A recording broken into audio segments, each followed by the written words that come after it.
we celebrate the new Tomorrowland at Walt Disney World in Florida with a television special that's out of this world. Hello, I'm Michael Eisner, head of the Walt Disney Company. In a top-secret military installation somewhere in the United States, there are those who believe that the government is hiding the remains of an alien spacecraft that mysteriously crashed to Earth. With more and more scientific evidence of alien encounters and UFO sightings, the idea of creatures from another planet might not be as far-fetched as we once thought. In fact, one of you out there could have the next alien encounter. Enjoy tonight's special. I'm going to walk over and see if I can sneak a peek. Maybe not. Alien Encounters from New Tomorrowland is brought to you by Bounty. Outstanding absorbency and durability make Bounty the quilted quicker picker-upper. Scientific verification of extraterrestrial life forms routinely arriving on Earth. Top secret reports from ongoing military investigations. Compelling home videos of alien craft captured within the last few months. World figures who have gone public with their own extraterrestrial experiences. The shocking history of government misinformation programs designed to prevent widespread panic.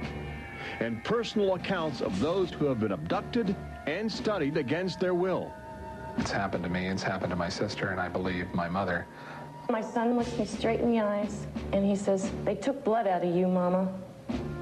They don't ask permission, they take you. But it's such an incredible secret, nobody wants to believe it. There is valuable scientific data that would prove once and for all that planet Earth is being visited by a highly evolved intelligence that is not from this world.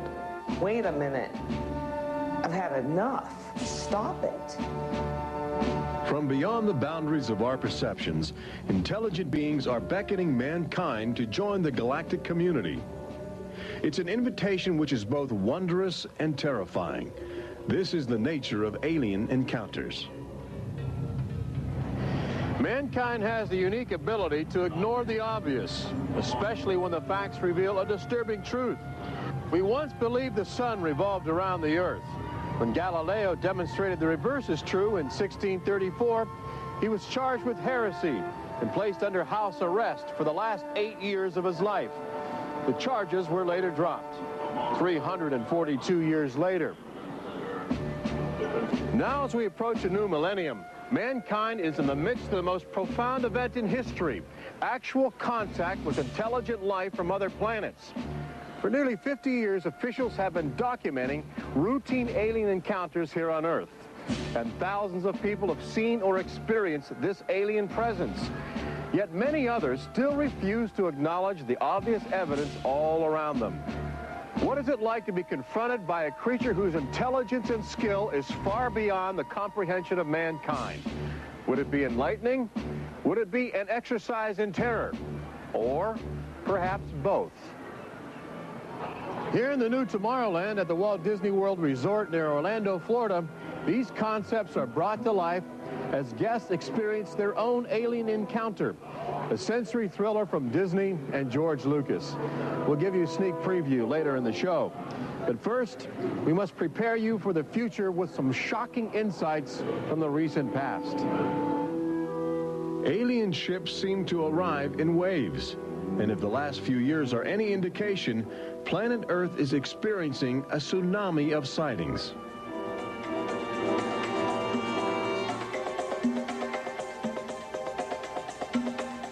Mexico City, 1992. If you were arriving from outer space, this would be your first stop. It's the world's largest metropolitan area, easy to spot from a distance. Saucers arriving here have an affinity for military helicopters. This one was caught stalking a squadron during a national holiday celebration. Dozens of people videotaped the craft. Millions more just stared in disbelief as it covered 200 square miles of territory in a matter of minutes. Canada, 1991. In a residential area just outside Ottawa, this alien ship was photographed landing in what appears to be a prearranged site. UFO investigators claim the structure of this craft reveals a technology previously undocumented.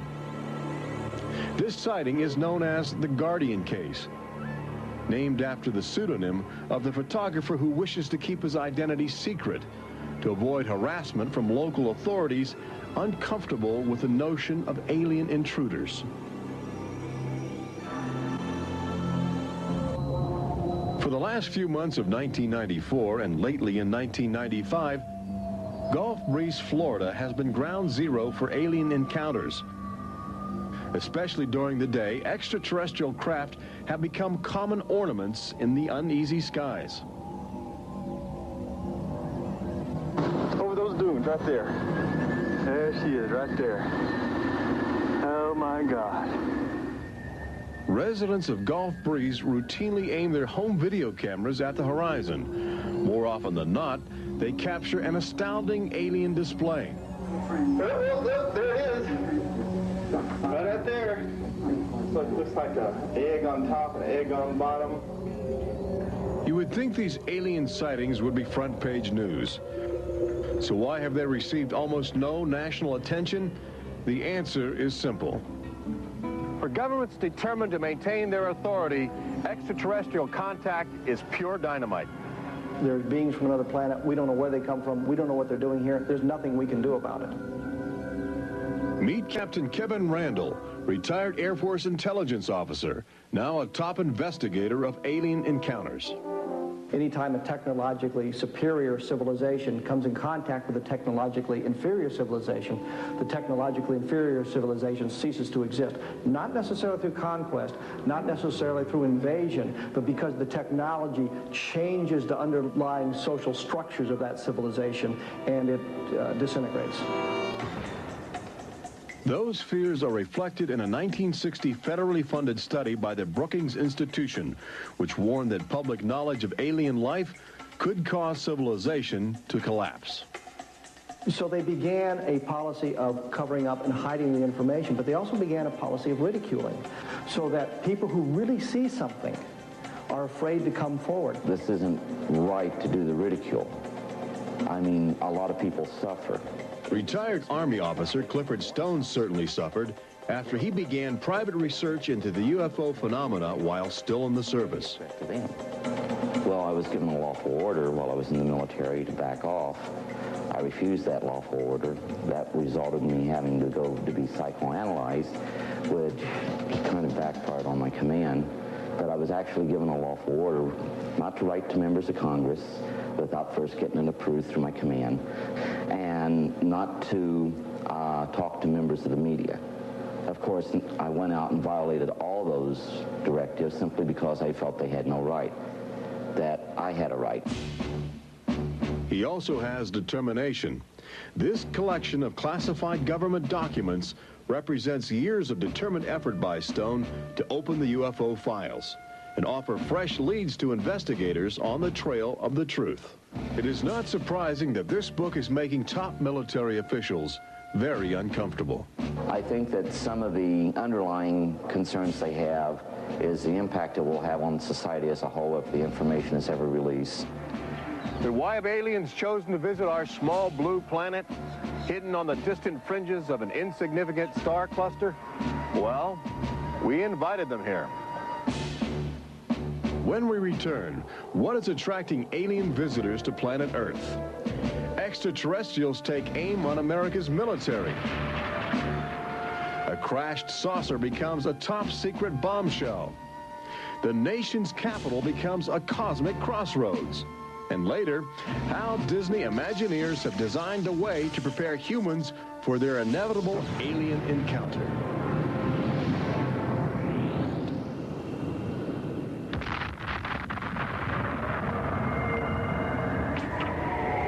And I looked, and behold, a whirlwind came out of the north, and a fire enfolding itself, and the brightness was about it. Also out of the midst thereof came the likeness of 4 living creatures. And when the living creatures went, the wheels went by them. And when the living creatures were lifted up from the earth, the wheels were lifted up. For the spirit of the living creature was in the wheels. Ezekiel chapter 1. There have been reports of alien encounters throughout recorded history, often buried in the obscure poetry of mystics.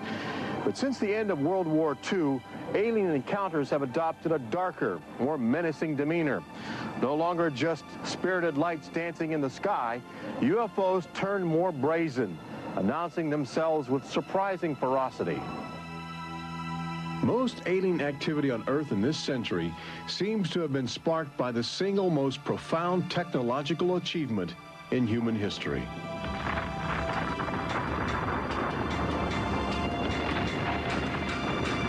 The atomic bomb did more than blow away every conventional notion of combat. It also saddled mankind with the awesome responsibility of life and death for the entire planet.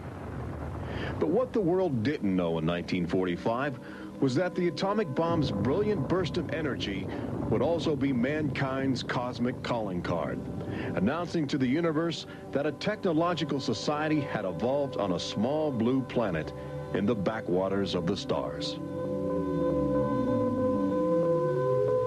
So as the world celebrated the war's end in 1945, aliens who heard man's atomic trumpet were already charting their course towards Earth, responding to our open invitation. As early as 1947, the large alien ships began to arrive, navigated by living creatures. Their advanced physics allowed them to traverse the galaxy and pierce Earth's atmosphere with amazing speed. The U.S. military immediately went on the alert against the unknown menace. Sightings were perceived as threats to the security of an America still reeling from the edgy consciousness of war. And the sightings were taking place all across the country. I glanced up and there were 3 flying saucers in a V with what appeared to be a dome on the top with, I can't be sure, but I believe I saw the sun glinting off of, well, windows or observation portholes of sort. I think it was from outer space, but friendly. Army fighter planes are on patrol for flying saucers. Cameras installed to photograph them. Portland, Oregon, the area from which came the first weird reports. This flying saucer patrol shows how the Air Forces, while not putting too much stock in the mysterious things in the sky, are investigating. The control tower's in touch and on the watch. So are a whole lot of people these days. They're seeing flying saucers everywhere. Flocks of fantastic discs flying through the air. But the military finally had to admit that something was happening that they didn't understand, offering their first and only public statement on the UFO phenomenon. The recent sightings are in no way connected with any secret development by any agency of the United States. They weren't always called flying saucers. Some reports claim they resembled other household objects. The public was fascinated and anxious to make contact. But our official response remained aggressive, sometimes sparking deadly games of high-speed, high-altitude cat and mouse. National Guard Captain Thomas Mantell played that game and quickly became a grisly statistic. His last words, as Mantell soared at an altitude of 20,000 feet, are a chilling commentary on the power of the alien ships. I'm closing in to take a look. It looks metallic and of tremendous size. It's going up now as fast as I am. That's 360 miles per hour. I'm going after it. Moments later, Captain Mantell's mission had ended. Occasionally, the tables were turned. More than one alien craft crashed and was recovered for secret U.S. military research.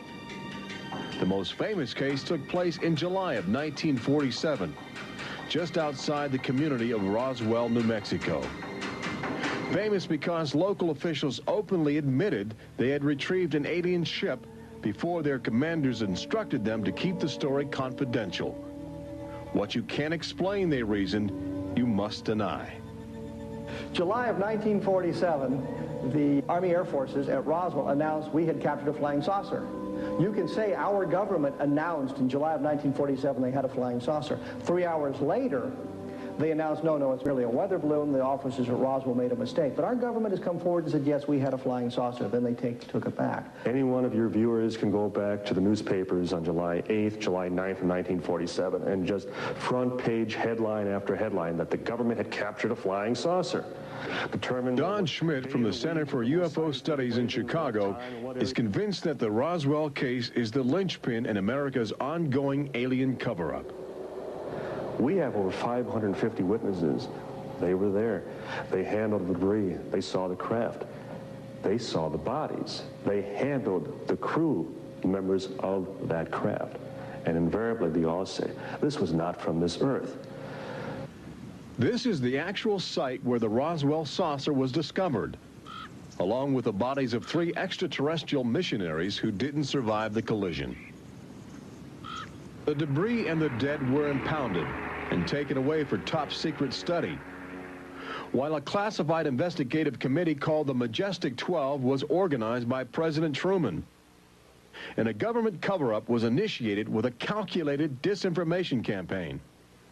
The military, I know for a fact, has established what's called disinformation programs, officially sanctioned deception programs. This is covered by a regulation at Department of Defense level that's secret. This is the case with the unidentified flying objects. I cannot say that the Roswell incident was a cover-up, but I can certainly say that the government back then and today acted like it was a cover-up and has been subject to being accused of a cover-up. The flying saucer debris at Roswell was attributed to a downed weather balloon. There was no explanation for the alien body parts among the wreckage. Before long, other sightings were dismissed as optical illusions caused by electrified swamp gas, with elaborate demonstrations staged for newsreel cameras to back up the claim. But while the Pentagon refused to publicly admit aliens had arrived on Earth, their top-secret internal memos told a different story, even detailing the various ships and the creatures they had autopsied. Meanwhile, the American people fell in love with flying saucers, sensing something playful in their alien design. Before long, even the military seemed to fall under the trance of the UFOs. Government inventors began to mimic what they were seeing in the sky, in a strategy to stumble upon the secrets of advanced alien technology. These rare films chronicle those primitive efforts. At a symposium conducted by Princeton University, weird and wonderful flying machines developed for the Army go through their paces. The flying scooter, for instance, with only a 7-horsepower motor. Or this flying what have you. Just count your fingers after starting the fans.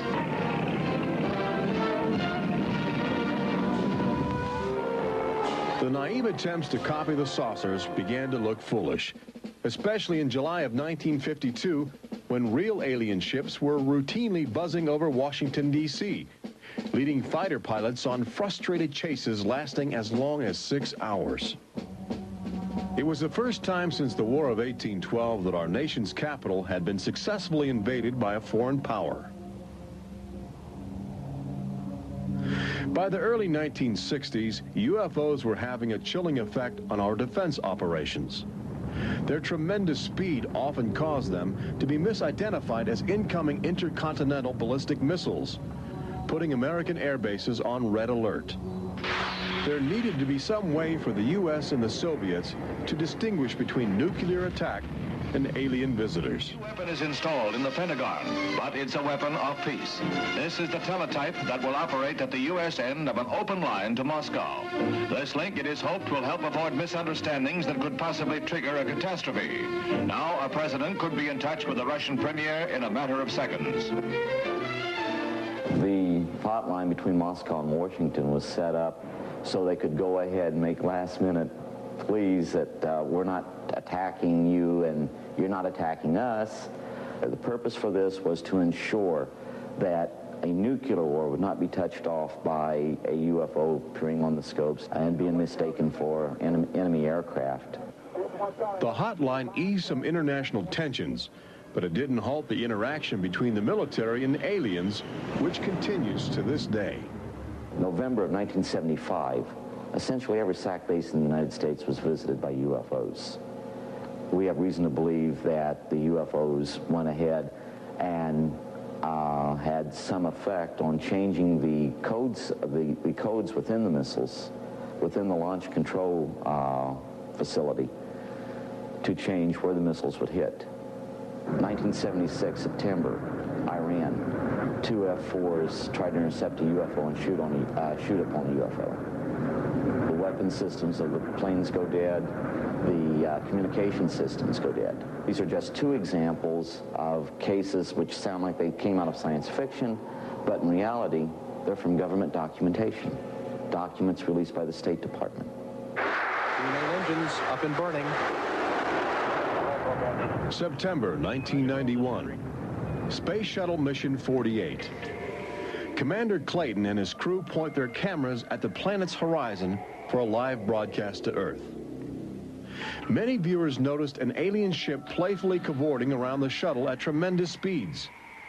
NASA still refuses to acknowledge the incident. But since that time, the space agency no longer allows public access to live unscrambled television signals from shuttle missions.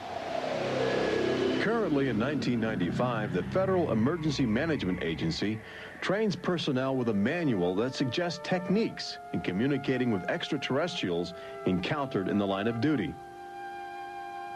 This document is in marked contrast to a federal law passed by Congress in 1969, which makes it illegal for any American to have contact with an extraterrestrial, punishable by a $5,000 fine and a year in jail. Ironically, both documents were composed by a government which refuses to publicly admit that there is intelligent life on other planets. Indications are that government, military, and scientific leaders will soon release nearly a half-century of official documentation of ongoing alien encounters on Earth. Perhaps they feel it would be too embarrassing not to reveal the truth before the truth reveals itself. But these FBI files acquired through the Freedom of Information Act outline nearly 50 years of UFO reports investigated by federal agents all across America. Overwhelming evidence that something sinister is at work. But look carefully. The torn pages, the ragged copies, the large areas blacked out in an effort to keep secrets locked away. If we are keeping information, which I am certain we are, from the American public on unidentified flying objects, then we're wrong. Government has an obligation to the people to tell the truth. No matter what that truth might be, the people have a right to know that planet Earth is being visited by a highly evolved intelligence that is not from this world.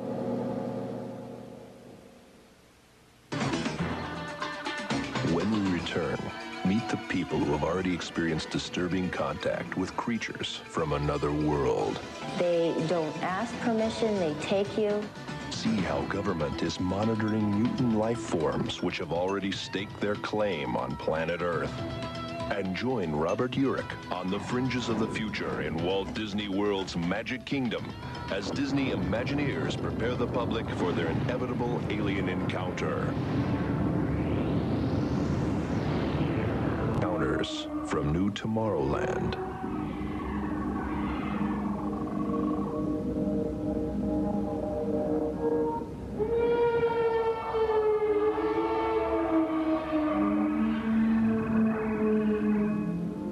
The fact is, everyone encounters alien life forms each day.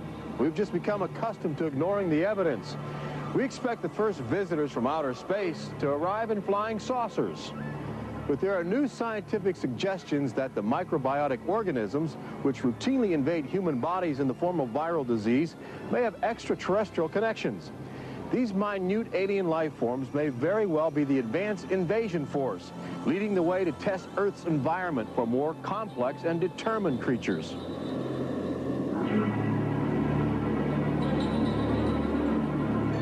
The idea is not new. Arrhenius, a Swedish chemist who died in 1927, first proposed the theory of transfermia, the notion that life is universally dispersed, possibly carried by cosmic winds across the vast expanse of the galaxy in the form of viral spores. Uncovering this mutating alien life is an ongoing government project carried out by scientific teams at NASA. They begin by collecting meteors which have landed on the barren landscape of Antarctica. Here, low temperatures preserve the alien life clinging to 4 billion-year-old cosmic debris. In a specially sealed clean room at the Johnson Space Center, these crude interstellar spaceships are carefully dissected to extract the biotic matter inside. Amino acids, a kaleidoscope of organic compounds, and the chemical catalysts of life are analyzed with sophisticated gas chromatographs and mass spectrometers. Life is plentiful in the universe and eerily tenacious. Lately, scientists have found extraordinary numbers of unknown organisms which have gained a biological foothold where we once thought survival would be impossible. They grow in deadly ammonia gas. They are resistant to ultraviolet radiation. They thrive inside the radioactive cooling systems of nuclear power plants. And they can even survive the vacuum of space, reanimating themselves when air and water become available. Riding inside the stone cocoon of a meteor, life can travel virtually anywhere, and a good deal of it lands on planet Earth. But just as we explore the genetic package of alien life, visitors from space are routinely examining human specimens, abducting men, women, and children in order to conduct disturbing biological experiments. Very, very few people who've had the experience are willing to talk about it publicly. There is such a kind of ridicule factor. Bud Hopkins, researcher and author of the best-selling book Intruders, is America's leading investigator into the alien abduction phenomenon, and largely responsible for bringing the astonishing situation to the nation's attention. The most important thing about this, I think, in studying it, is to realize that there are very distinct patterns. This is not just a box full of crazy experiences which are mutually contradictory. The patterns start this way. People are abducted first in childhood. When I go back into my memory, I don't know a day without them. And they are then re-abducted over many, many, many years. When I saw this light on the freeway, my first reaction was, oh my God, not again. I grabbed the side of my bed like, no, you're not gonna get away with this. You're not gonna get away with it this time. Then I feel lifted off of the bed, and the next thing that I remember is being on a table or a bench and these beings surrounding me. Samples are taken from the skin, and there are very distinct scars that result from these biopsies, whatever we want to call them. I have a scar on my hand. It seems to be a triangle shape that's a half an inch by half an inch if you were to measure it. They were just red and blistery and kind of in a large equilateral triangle on each foot. The basic, most common mark is what we call a scoop mark. It's a circular depression, as if the aliens have used a little tool and removed a layer of cells. On my upper left inner thigh, I have two marks. There's a series of two. They're about 1/8 of an inch deep and about 1/4 inch in diameter that people call scoop marks, for lack of a better term. Often an object is inserted in the nostril or behind the eyeball or in the ear, which we believe to be implants. On my shin, between my ankle and my knee, were two puncture marks. In fact, I hesitate to call them that because they were larger and deeper. They were like two holes drilled vertically along my shin into my leg. And that frightened me deeply because I have no idea how those got there. I could only speculate as to why they were doing that, although I do know that, bone marrow contains genetic material, blood. They're interested in who you are genetically. They seem to be desperate for our genetic material, our DNA, our particular genetic makeup, as if they have reached some point of, let's say, some point of no return in their evolutionary development, and they need to revivify themselves through something they can get from us, a more primitive and perhaps more robust species.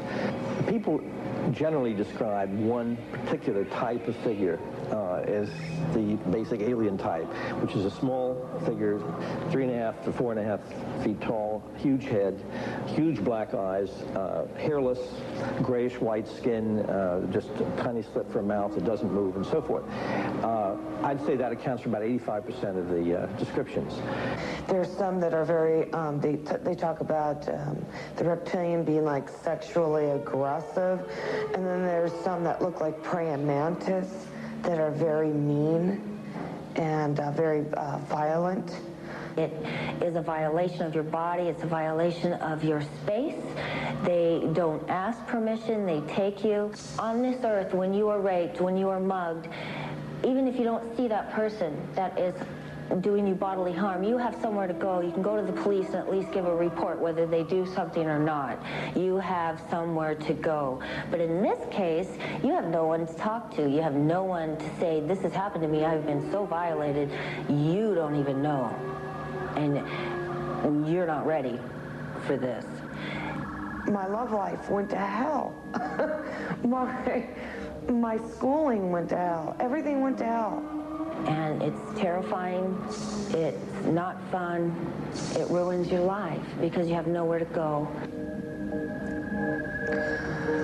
Twinkle, twinkle, little star, how I wonder what you are. Up above the world so high like a diamond in the sky. Makes me want to cry.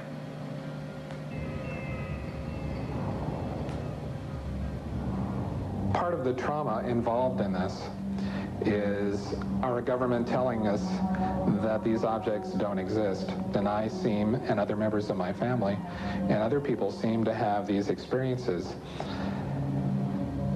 It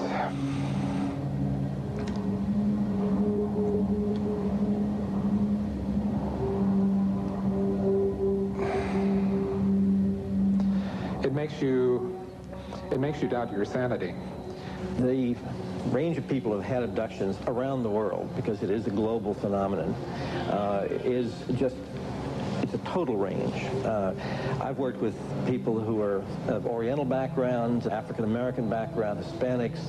I've worked with one NASA scientist, a research scientist, who is an abductee, a police lieutenant from the South, doctors, lawyers. I mean, I've had, incidentally, 7 psychiatrists come to me because of their own personal abduction experiences. The phenomenon affects people from all walks of life. And it has a dramatic effect on families. Debbie and Terry know firsthand. Both are ongoing abductees with deep concerns about the chilling connections between aliens and their children. I thought this was mental illness. Then my son started speaking about little airmen coming into his room and taking us up, and there was even one point where he said, "They took blood out of you, Mama." He wanted guarding all the time. He wouldn't go to bed at night unless I slept with him. He was angry. And the other thing is he started setting traps. One night my husband came home from work and there's these little colored stones all over the garage. And Dale, my husband, said, "What is this for?" And he says, "Well, this is when the airmen come, they slip and fall on their butts." The interesting thing about children is a sort of innocence about their perceptions. I will present these cards of different heads, and there's Santa Claus, Batman, policeman, a clown, Ninja Turtle, an alien. What we do is to see how the child responds when we get to the alien face, and it can be extremely moving because I've seen children just collapse when they see the drawing of the alien, crying, hugging their fathers or their mothers in terror.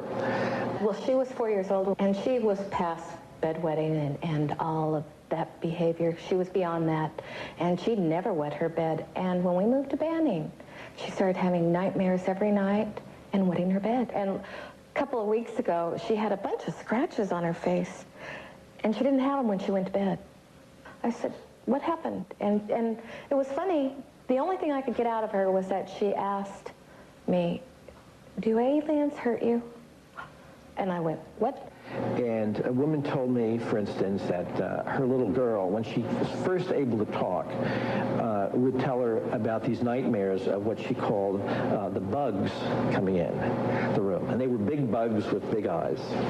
And again, there were some physical marks, all the surrounding evidence suggesting abductions. At one point, the mother, a few years later, was getting out of the car with her daughter at a shopping mall, and the Goodyear blimp was coming over. And the little child said, "Mommy, look, don't you remember when you and I were up in that thing with the bugs?"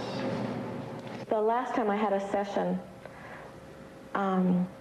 in that session I actually saw Lexi being escorted by two small grays. And it was very upsetting to me.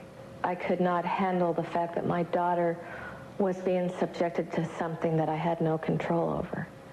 And when I think you have no control over something, that you're so helpless, it's like your child's drowning or something, and you can't save them.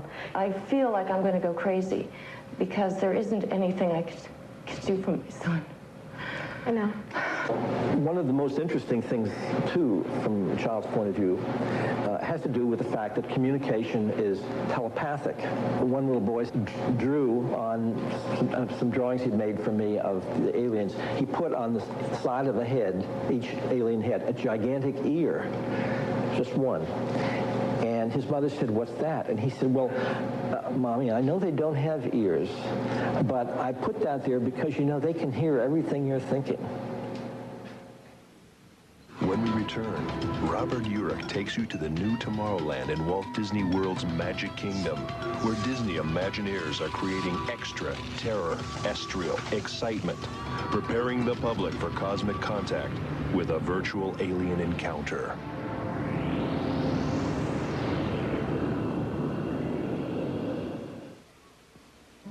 An official UFO sighting report, one of thousands compiled over the last few decades. This particular report from October 1969 was filled out by Jimmy Carter. He was still governor of Georgia at the time. He witnessed a luminous object suspended in a twilight sky. Later, when he assumed the office of President of the United States, his staff attempted to explore the availability of official investigations into alien contact. As this internal government memo illustrates, there are some security secrets outside the jurisdiction of the White House. We investigated lights in the sky for over 20 years. We didn't get anywhere. We have over 100,000 cases from over 160 countries in our files at the Center for UFO Studies in Chicago. When you actually take the time to look at the official record, look at the classified, disclosed documents on the phenomena, and I'll guarantee you'll walk away saying, why weren't we told about this? And why were we told something else altogether? We've all been indoctrinated to have this knee-jerk response just to that term, UFO. We have to ask ourselves, who started it? And isn't it about time we go out and find out for ourselves? Every year, NASA routinely propels about 24 astronauts into a low Earth orbit aboard the space shuttle, a loud, lumbering, somewhat primitive rocket ship.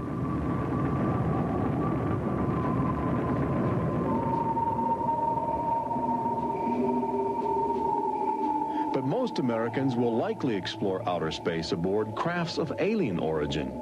Statistics indicate a greater probability that you will experience extraterrestrial contact in the next 5 years than the chances that you will win a state lottery. But how do you prepare for such an extraordinary event? Here in the new Tomorrowland at Disney World, scientists and Disney engineers have brought to life a possible scenario that helps acclimate the public to their inevitable alien encounter.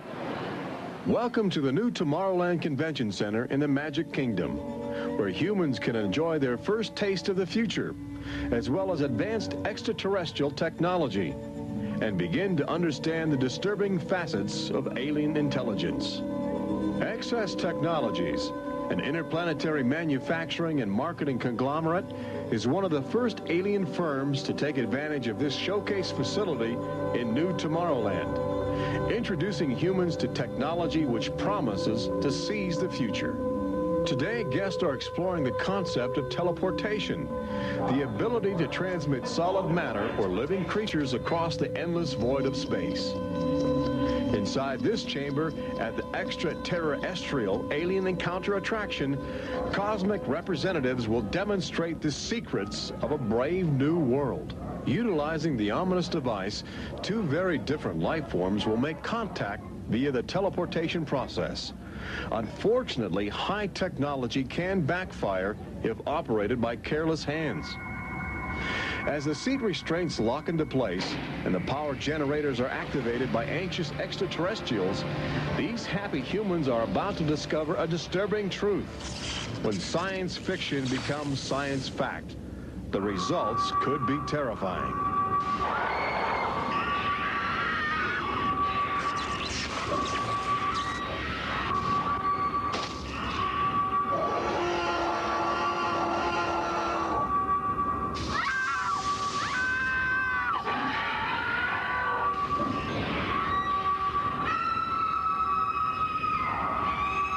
Alien Encounter opens at Walt Disney World summer 1995.